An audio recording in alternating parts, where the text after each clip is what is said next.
بسم اللہ الرحمن الرحیم حامد ومصلی ومسلما بعد الحمد والصلاة فاستعیذ باللہ من الشیطان الرجیم بسم اللہ الرحمن الرحیم السلام علیکم ورحمۃ اللہ وبرکاتہ۔ عزیز طلبہ کرام، امید کرتا ہوں احباب خیر سے ہوں گے۔ انشاءاللہ آج ہم تفسیر جلالین کے درس نمبر 47 میں سپارہ نمبر 16 سے سورہ طٰہٰ کی منتخب کردہ آیات 87 سے لے کر 88 تک پڑھیں گے، جس میں کلام الہی و کلام مفسر کا ترجمہ ہوگا، ربط و تعلق آیات کو ذکر کیا جائے گا، مفسر کریم کے کلام کی تشریح و توضیح ہوگی۔ تو آئیے طلبہ کرام بلا تاخیر آج کے درس کو شروع کرنے کی سعادت حاصل کرتے ہیں۔ بسم اللہ الرحمن الرحیم۔ اور رب تعالیٰ نے ارشاد فرمایا، قالوا ما اخلفنا موعدك بملكنا ولكننا حملنا اوزارا من زینة القوم فقذفناها فكذلك القى السامري۔ آئیے طلبہ کرام سب سے پہلے ان آیات کا ماقبل آیات کے ساتھ ربط اور تعلق جانتے ہیں۔ تو علماء کرام ان آیات کا ماقبل آیات کے ساتھ پہلا ربط اور تعلق کچھ یوں بیان فرماتے ہیں کہ پچھلی آیات میں حضرت موسیٰ کا فرمان منقول ہوا کہ انہوں نے اپنی قوم سے فرمایا تھا کہ تم نے وعدے کی خلاف ورزی کی ہے۔ اب ان آیات میں گمراہ ہونے والی قوم کا جواب نقل کیا جا رہا ہے۔ دوسرا تعلق ان آیات کا ماقبل آیات کے ساتھ کچھ یوں ذکر کرتے ہیں کہ پچھلی آیات میں مقام طور پر رب تعالیٰ نے حضرت موسیٰ کو بتایا کہ سامری نے قوم کو گمراہ کر دیا ہے۔ اب ان آیات میں بھی قوم نے حضرت موسیٰ علیہ السلام کو بتایا کہ ہمیں کس طرح سامری جادوگر نے گمراہ کر دیا ہے۔ آئیے طلبہ کرام ربط و تعلق آیات کے بعد بڑھتے ہیں آج کے درس کے ترجمہ کی طرف۔ بسم اللہ الرحمن الرحیم۔ یہاں سے بتا رہے ہیں کہ جب حضرت موسیٰ علیہ السلام اپنی قوم کے پاس واپس آئے اور ان سے آ کر کہا کہ تم نے میرے وعدے کی خلاف ورزی کی ہے، تو قوم آگے سے جواب دینے لگی، قالوا ما اخلفنا موعدك بملکنا، اے موسیٰ علیہ السلام، ہم نے آپ کے وعدے کی خلاف ورزی اپنے اختیار سے نہیں کی۔ بتا رہے ہیں کہ ملکنا کی میم کے اندر تینوں قراءتیں جو ہیں وہ جائز ہیں، یعنی ہم نے اپنی قدرت سے اور اپنے حکم کے ساتھ یہ آپ کے وعدے کی خلاف ورزی نہیں کی۔ وَلَكِنَّا حُمِّلْنَا أَوْزَارًا مِّن زِینَةِ الْقَوْمِ، لیکن جو قوم کے زیورات کا بوجھ ہمارے اوپر لاد دیا گیا تھا۔ حُمِّلْنَا کے حوالے سے بتا رہے ہیں کہ ہا کی فتح کے ساتھ اسے مخفف کر کے بھی پڑھا گیا ہے، اور ہا کے ضمہ کے ساتھ بھی ہے، اور میم کی کسرہ کے ساتھ مشدد پڑھا گیا ہے، جیسے یہاں پر مذکور ہے۔ آگے بتا رہے ہیں کہ اوزارن کا معنی اثقالن، یعنی قوم کا جو بوجھ، قوم کے زیورات کا بوجھ ہمارے اوپر لاد دیا گیا تھا۔ فرعون کی قوم کے جو زیورات تھے جو بنی اسرائیل نے عید کے موقع پر ان سے ادھار لیے تھے، وہ انہی کے پاس رہ گئے تھے۔ فَقَذَفْنَاهَا، بس ہم نے ان زیورات کو پھینک دیا آگ کے اندر سامری کے حکم پر۔ فَكَذَلِكَ، اور اسی طرح کما القینا، جیسے ہم نے اپنے زیورات کو ڈالا تھا آگ میں، القى السامری، سامری نے بھی ڈال دیا۔ ما معه من حلیہم، یعنی ہمارے زیورات کے ساتھ اس نے بھی جو اس کے پاس زیورات تھے وہ اس نے ڈال دیے، ومن التراب، اور مٹی، الذی اخذہ من اثر حافر فرس جبریل، اور جو مٹی اس نے جبریل کے گھوڑے کے سموں کے نیچے سے لی تھی وہ بھی اس نے اس میں ڈال دی، علی الوجہ الآتی، جو آئندہ کس طریقے سے ڈالی، جو آگے وجہ آ رہی ہے طریقہ بتا رہے ہیں، فأخرج لهم عجلا، پس اس نے بنا دیا لوگوں کے لیے عجلا بچھڑا، صاغہ لهم من الحلیج، اس نے زیورات سے اس بچھڑے کو بنایا، یعنی اس کا ایک ڈھانچہ بنا لیا، اور اس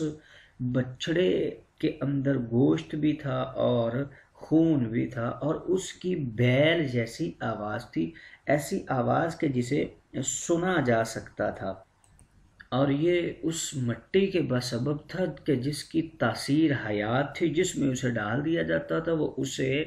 حیات کر دیتی تھی، اور سامری نے اس کالب یعنی اس ڈھانچے کے منہ کے اندر اس مٹی کو ڈالا تھا، جس کی وجہ سے وہ بچڑا زندہ ہو کے بولنے لگا تھا، فقالوا، پس انہوں نے کہا، یعنی سامری اور اس کے متبعین نے کہا، ھذا، یہ الہکم تمہارا خدا ہے، و الہ موسیٰ، اور موسیٰ کا خدا ہے، فناسیہ، موسیٰ تو اپنے خدا کو یہاں بھول گئے اور اسے تلاش کرنے چلے گئے۔ آئیے طلبہ کرام ترجمہ کے بعد بڑھتے ہیں آج کے درس کی تشریح و توضیح کی طرف۔ تو یہاں پر مسئلہ یہ چل رہا ہے کہ قوم اب اپنے وعدہ خلافی کی وضاحت حضرت موسیٰ علیہ السلام کو دے رہی ہے کہ ہم نے خود سے ہی جو وعدہ ہے وہ ترک نہیں کیا، وعدہ کی خلاف ورزی نہیں کی، بلکہ ہم تو خود مجبور تھے، جو ہمارے اوپر بوجھ لاد دیا گیا تھا زیورات کا، قوم کے زیورات تھے، یعنی ان لوگوں نے عید کے موقع پر قبطی قوم سے کچھ زیورات ادھار لیے تھے اور واپسی لوٹانے کا یاد بھول گیا، اور یہ نکل آئے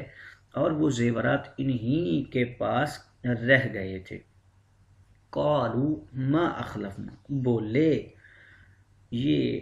بنی اسرائیل کہ ہم نے وعدے کی خلاف ورزی اپنی طرف سے نہیں کی، اپنی رائے سے نہیں کی، ہماری منشا اس میں شامل نہیں ہے، ہم نے قصد و اختیار سے یہ کام نہیں کیا، بلکہ سامری کے عمل کو دیکھ کر ہم مجبور ہو گئے تھے۔ ظاہر ہے ان کا یہ دعویٰ غلط اور بے بنیاد تھا، وہ خود اپنے ارادہ اور اختیار ہی سے تو اس جو بچھڑے کی پرستش تھی اس میں مبتلا ہوئے تھے۔ سامری نے تو صرف اتنا کہا تھا کہ موسیٰ تم سے 30 دن کا وعدہ کر کے گئے تھے، اب ان کو زیادہ دن ہو گئے ہیں، معلوم ہوتا ہے کہ موسیٰ تم سے ناراض ہیں، اور ناراضی کی وجہ یہ معلوم ہوتی ہے کہ جو تم قبطیوں سے زیور ادھار لے کے آئے ہو وہ تم نے انہیں واپس نہیں کیا، اور یہ عمل موسیٰ کو ناپسند آیا ہوگا، اس لیے موسیٰ تمہارے پاس بالکل بھی واپس نہیں آئے، لہٰذا اب کرو تم ایسا کہ تم وہ سارا مال جو ہے، وہ سارا زیور جو ہے وہ مجھے دے دو، میں اس کو جلا دیتا ہوں اور موسیٰ تم سے راضی ہو جائیں گے۔ اب اس نے کیا کیا کہ ان سے سارے زیورات لیے اور ایک گڑھے میں ڈال کر پگھلا دیے، اور جو اس کے پاس خود بھی زیورات تھے وہ بھی ساتھ ہی ڈال دیے، اور وہ مٹی بھی ساتھ ڈالی جو اس نے جبریل کے گھوڑے کے پیروں سے اٹھائی تھی، اور اسی وجہ سے وہ بچڑا بولنے لگا اور اسرائیلیوں نے اس کی پرستش شروع کر دی۔ در حقیقت حضرت موسیٰ علیہ السلام کی تاخیر کی وجہ یہ تھی کہ رب تعالیٰ نے پہلے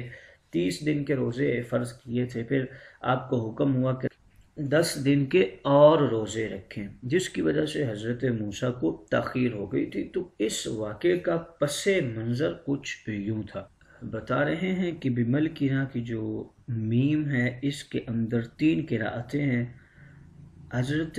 حمزہ اور کسائی جو قاری ہیں انہوں نے اسے میم کے ضمہ کے ساتھ پڑھا ہے، نافع اور عاصم نے اسے میم کے فتح کے ساتھ پڑھا ہے، اور ابو عمر اور ابن عامر اور ابن کثیر نے اسے میم کے کسرہ کے ساتھ پڑھا ہے۔ بہرحال کسرہ پڑھیں یا فتح پڑھیں، ان دونوں میں معنی قدرت اور اختیار کا ہوگا۔ وَلَكِنَّا حُمِّلْنَا، لیکن ہمارے اوپر جو بوجھ لاد دیا گیا تھا قوم کے زیورات کا، اب آگے اپنی وہ وضاحت پیش کر رہے ہیں کہ ہم نے تو ایسا کچھ بھی نہیں کیا۔ تو یہ جو اوزار لفظ ہے یہ وزر سے ہے، جس کے معنی بوجھ کے ہیں۔ انسان کے گناہ بھی قیامت کے روز اس پر بوجھ بنا کر لاد دیے جائیں گے، اس لیے گناہ کو وزر کہا گیا۔ اور زینتن سے مراد زیور اور قوم سے مراد قبطی قوم ہے۔ ان زیورات کو اوزار اس لیے کہا گیا ہے کہ یہ زیورات عاریتن یعنی ادار لیے گئے تھے، ان کے مالکوں کو واپس کرنے چاہیے تھے، چونکہ واپس نہیں کیے گئے تو اس لیے اسے بوجھ کہہ دیا گیا۔ حدیث مبارکہ سے معلوم ہوتا ہے کہ ہارون علیہ السلام نے بھی لوگوں کو زیورات کے گناہ ہونے پر متنبہ کیا تھا۔ ایک روایت میں یہ بھی ہے کہ سامری نے اپنا مقصد نکالنے کے لیے وہ گڑھا جو اس نے کھدوایا تھا اس کے اندر سارے زیورات کو ڈلوا دیا اور پگھلا کر بچڑا بنا دیا تھا۔ تو یہ سارا کام اس نے بڑی سمجھداری کے ساتھ بنی اسرائیل قوم کو اپنے پیچھے لگا لیا تھا۔ فَقَذَفْنَاهَا کی تشریح و توضیح کر رہے ہیں کہ ان زیورات کو ہم نے پھینک دیا۔ تو حدیث کی روح سے یہ معلوم ہوتا ہے کہ یہ عمل حضرت ہارون کے حکم سے کیا گیا تھا۔ بعض روایات میں ہے کہ سامری نے ان کو بہکا کر زیورات گھڑے میں ڈلوا دیے تھے۔ دونوں باتیں جمع ہو جاتی ہیں، یعنی یا سامری نے ایسا کروایا تھا یا پھر حضرت ہارون کے حکم سے ایسا ہوا تھا۔ فَكَذَلِكَ أَلْقَى السَّامِرِيُّ، اب ہوا کیا کہ سامری نے بھی اپنے جو زیورات تھے وہ اس گڑھے میں بنی اسرائیل کے ساتھ ڈال دیے، اور ساتھ ساتھ اس نے کیا کیا کہ اپنی مٹھی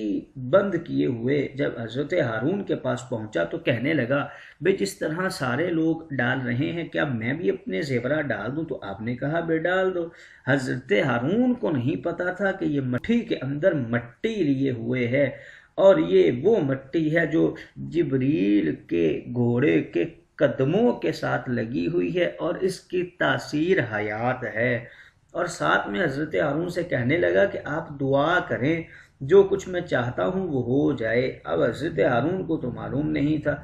اس نے کیا کیا کہ اس نے مٹی کو ڈال دیا ان زیورات کے ساتھ۔ ابھی ڈالنا ہی تھا کہ ایک بچڑا زندہ ہوا اور وہ بولنے لگ پڑا۔ اب بتا رہے ہیں کہ فَأَخْرَجَ لَهُمْ عِجْلًا، اس نے ایک بچڑا بنا ڈالا، اسی جو زیورات تھے ان سے اس نے ڈھانچہ بنایا۔ اب اس بچڑے کے لیے گوشت بھی تھا اور خون بھی اس میں تھا، اور وہ آواز بھی بیلوں جیسی نکالتا تھا۔ جہاں سے حضرت مفسر علام فرما رہے ہیں یہ جو انقلاب آیا ہے، یعنی سونے سے اور زیورات سے جو بچڑا بن گیا ہے، تو یہ مٹی اس مٹی کے بعد سبب تھا جو جس کی تاثیر حیات تھی، جو اس نے اس گھڑے کے اندر ڈالی تھی، اور بعد میں وَوَضَعَهُ بَعْدَ سَوْءٍ، جس کی تاثیر حیات تھی، یعنی جس میں اسے ڈالا جاتا تھا وہ اسے حیات یافتہ کر دیتی تھی۔ اور جو سامری تھا اس نے ایسا ہی کیا کہ بچڑے بننے کے بعد اس نے مٹی کو اس بچڑے کے منہ میں لگایا اور وہ بچڑا بولنے لگا۔ اور دوسرے مفسرین کرام جو ہیں انہوں نے فرمایا کہ یہ جو بچڑے کا بننا اور اس کا بولنا تھا یہ حضرت ہارون کی دعا کے بسبب تھا، جو سامری نے کہا تھا کہ آپ دعا فرمائیے جو میرے دل میں ہے، جو میرا کام ہے وہ پورا ہو جائے۔ تو حضرت ہارون چونکہ اس کے کفر و نفاق سے واقف نہیں تھے تو آپ نے دعا فرمائی اور آپ کی دعا کے بسبب ایسا ہوا تھا۔ فقالوا، اب سامری اور اس کے متبعین جو تھے وہ بولے کہ یہ موسیٰ کا خدا ہے اور تمہارا خدا ہے۔ موسیٰ تو اسے یہاں بھول گئے ہیں اور کہیں اور اسے تلاش کرتے پھر رہے ہیں۔ یہ وہی خدا ہے جسے تم جب مندر کے قریب سے گزرے تھے وادی طے میں سے، اور تم نے موسیٰ سے کہا تھا ہمیں بھی ایسا معبود بنا دیجئے، اور موسیٰ نے تمہیں جھڑک دیا تھا، تو یہ وہی معبود ہے جو اب بچھڑے کے اندر حلول کر کے آ گیا ہے، لہٰذا اب تم اسی کی پرستش کرنا۔ تو اس سارے واقعے کا پس منظر کچھ یوں ہے کہ یہ جو سامری تھا یہ زرگر تھا، اور اس کا جو آبائی مذہب تھا وہ گائے پرستی تھا، اور یہ منافقانہ طور پر موسیٰ علیہ السلام کے دین کے اندر شامل ہوا تھا، اور اسی غرض سے شامل ہوا تھا کہ یہ موسیٰ علیہ السلام کے ماننے والوں کو ان سے دور کر دے، اور اس نے اپنے کام کے اندر کسی قسم کی خامی نہ کی اور اپنے کام کو پایہ تکمیل تک پہنچایا۔